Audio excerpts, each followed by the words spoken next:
আচ্ছা, হুজুরির নজরানা যদি স্টেজে 25,000 হয়, অজ এসে 25,000 করতে হতো। হ্যাঁ, 25 টাকার অজ করে না, নজরানা 25,000 টাকা। বললি বলবে রোজা আলী সাহেব কিবোধ করতেছে, এরগা বলবে রোজার মাস পড়ে গেছে, তাও এরগা কিবোধ। একদম সত্যি কথা।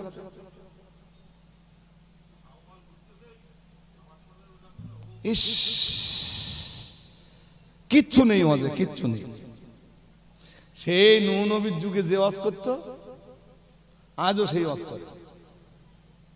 নূহ নবীর যুগ মানে বুঝেছেন? আজ থেকে 25 বছর আগে যে ওয়াজ করতো, 25 বছর পরেও সেই একই ওয়াজ করে।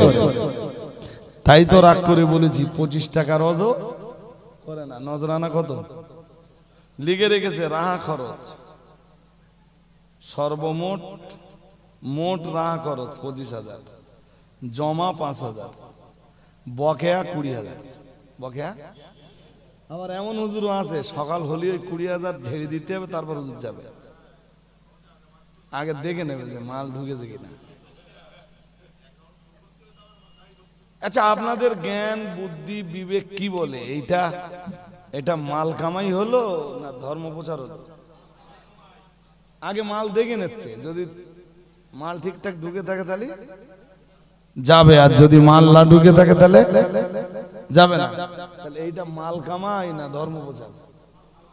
হ্যাঁ, আমি মুফতি সাহেব বা আমাদের আরো সঙ্গী সাথী যারা আছে, আমরা যদি এরপরেও জিন্দাবাদ দিতে পারতাম তাহলে নো প্রবলেম, কোনো সমস্যা নেই। কেউ একজন বলেছে মাঝখানে, বলে পয়সা কি তোমরা দাও? তোমার গাজালা করে কেন? যারা পয়সা দেয় টাকা তো গাজালা করে না। হুজুর নিজে নিজে বুঝতে। আবার এই সাম্প্রতিক অতীতে দেখি যে কেউ আবার এই দাদা হুজুর কেবলার খয়রাতের ব্যাখ্যা দিচ্ছে। খয়রাতের, হ্যাঁ, নাই পাড়ায় পাড়ায় যে ভিক্ষুকরা বলে মা দুটো খয়রাত দাও, ওই খয়রাতের উদ্দেশ্য নাকি ওই হবে। কোন ইউনিভার্সিটিতে পড়াশোনা করেছো মৌলভী? কোন ইউনিভার্সিটিতে পড়াশোনা করেছো? খয়রাত শব্দ যদি কোরআনে পাওয়া যায়, প্রথম খয়রাতের ব্যাখ্যা নেওয়া লাগবে কোরআন থেকে। কোত্থেকে? মৌলভী জানি না যে খয়রাত শব্দ কোরআনে আছে। কোরআনের বহু জায়গায় আল্লাহ এই শব্দের ব্যবহার করেছেন। আমি আপনার বলে দেই যদি ধৈর্য থাকে, একটা জায়গা বলে দিচ্ছি, আজকে ব্যাখ্যা করার আর সময় নেই। আর রমজান সম্বন্ধে একটু আলোচনা শুরু করেছিলাম, আর একটুখানি বাড়বো বলে নিয়ত করেছি। শুধু আপনাদের ধরিয়ে দিচ্ছি আজকে, এইটুকু মনে রাখবেন। খয়রাত, তাই তো? কোথায় পাবো বলেন দিন? পাবো ইনশাল্লাহ, বলেন দেখি। হ্যাঁ, ইনশাল্লাহ পেয়ে যাও। দেখি পাই কি। সূরা আদিয়াত।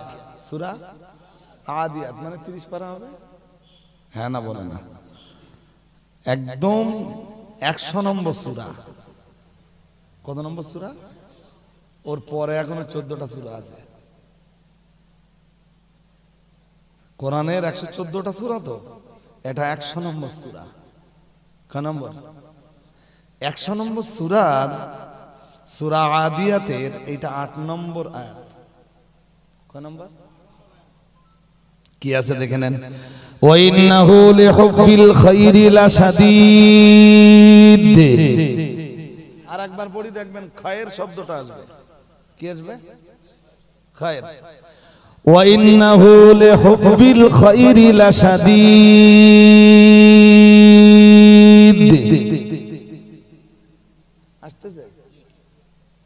আসতেছে ওই খায়ের থেকে খায়রাত, খায়ের থেকে। এ মৌলভী জানি না এটা।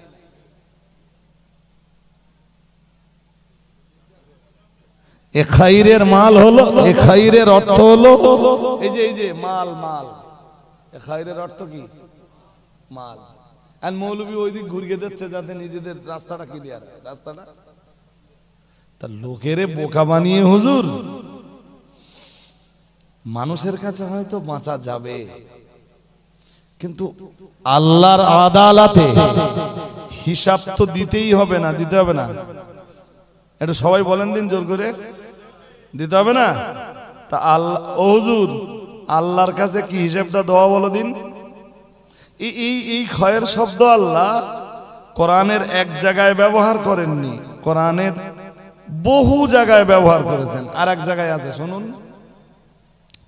আল্লাহ পাকের কোরআন জানিয়েছে, কুতিবা আলাইকুম ইযা হাদারা আহাদাকুমুল মাউতু ইন তারাকা খায়রানিল ওয়াসিয়া। আবার ওই একই শব্দ খায়রা, ওখানেও খায়ের শব্দের অর্থ মাল।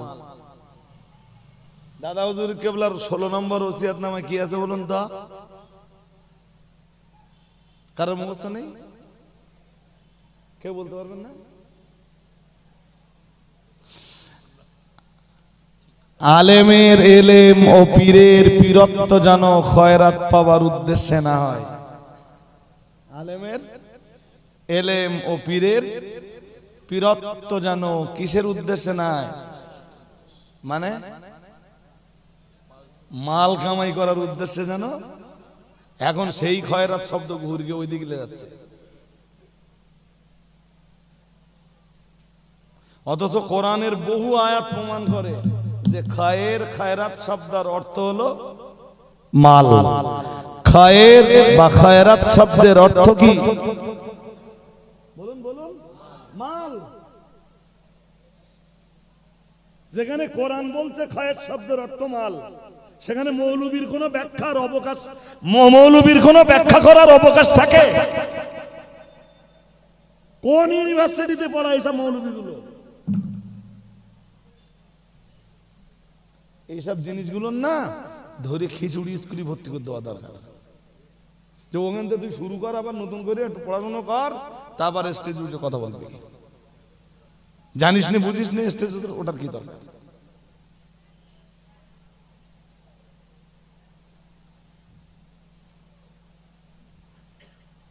এরাই আবার স্টেজ উঠে চ্যালেঞ্জ দিচ্ছে। Challenge challenge challenge challenge. হ্যাঁ চ্যালেঞ্জ, এটা 100% ঠিক। বাট ইমাম সাহেব এলি তোর গা উজু কেটে যাবে। ইমাম সাহেব এলি বোঝেন? এটা কি বোঝেন? ইমাম আসলে উজু কেটে যাবে। মোরগ একটা গাছে খুব ডাকতেছে, একটা শিয়াল এসে হাজির নিচে। শিয়াল এসে বলতে, ও মোরগ ভাই, ও মোরগ ভাই, আজান তো দিলে। গল্পের তো কোনো বাস্তবতা থাকে না, এটা শেষ বেলায় শিক্ষার কিছু থাকে। মোরগ ভাই আজান তো দিলে, তা গাছের উপরে কেন? নিচে এসো, জামাত করে নামাজ পড়ি। মোরগ তখন বলতেছে, বলতো, ও ভাই, এখন তো তুমি আর আমি দুজন মিলে তো জামাত হয় না, আর ইমাম এখনো আসেনি, দাঁড়াও ইমাম সাহেব আসো। খানিকক্ষণ পরে ওদিক দিয়ে একটা কুকুর আসতে ডাকতে ডাকতে। শিয়ালের শত্রু কি? কুকুর শত্রু না? কুকুরের দেখে শিয়াল তো দৌড়চ্ছে। মোরগ তখন বলতেছে, ও শিয়াল ভাই, ইমাম সাহেব এসে গেছে, নামাজ পড়বো না, কোথায় যাচ্ছ? শিয়াল তখন বলতে, আমার উজু কেটে গেছে। চ্যালেঞ্জ চ্যালেঞ্জ চ্যালেঞ্জ, কথাটা বলা খুব খুব সহজ। যেই দিন চ্যালেঞ্জের মোকাবেলা করার সাহস, মানে সাহসিকতা দেখাতে সামনে আসবা, সেদিন উজু কেটে যাবে না তো?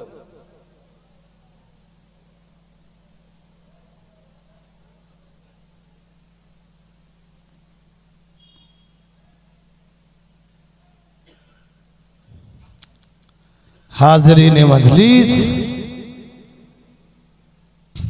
আল্লাহ আমাদেরকে বুঝবার ক্ষমতা দান করুন। বলুন আমিন, বলুন না আমিন। কোরআন শরীফ পড়তে পারিস না, তুই কি চ্যালেঞ্জ নিবি? কোরআন পড়তে পারিস না, তুই কি চ্যালেঞ্জ নিবি? কোরআন জানে না, হাদিস জানে না। দাদা পীর কেবলার ওসিয়াতনামাগুলো বুঝতে গেলে তাকে কোরআন হাদিস জানতে হবে, না জানলে সে ওসিয়াতনামা বুঝবে না। দাদা পীর সাহেব কেবলার ওসিয়াতনামার ভিতরে যা আছে না, 100%, 100, 100, 110, 120, 113, 140, 150, 160, 170, 180, 190, 200% ঠিক। তার চেয়ে বেশি হলো যদি বেশি পার্সেন্টেজ থাকে তাকে ঠিক, যা আছে সব ঠিক। বাট এইগুলো বুঝবার জন্য এলেম লাগবে। বসিরহাট পীর সাহেব কেবলার কিতাব বুঝবার জন্য এলেম লাগবে।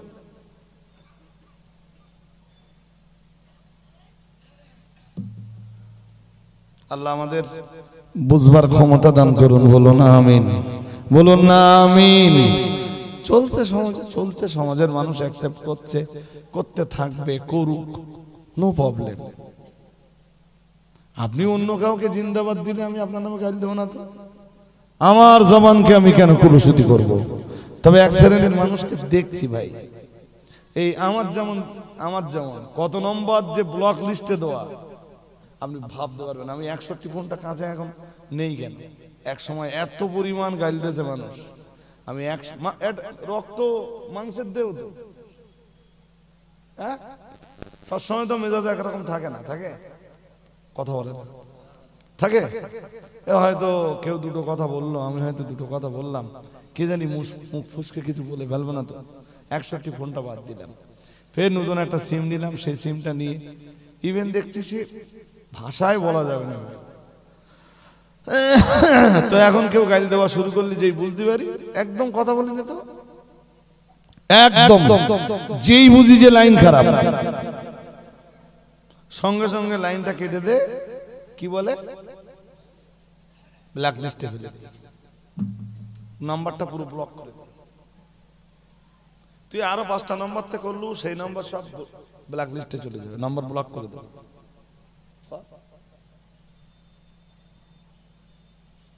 এই জন্য আননোন নাম্বার দেখলে, অপরিচিত নাম্বার দেখলে আমি সমস্ত ধরতেও চাই না। আমি কি করতে ধরবো এদের?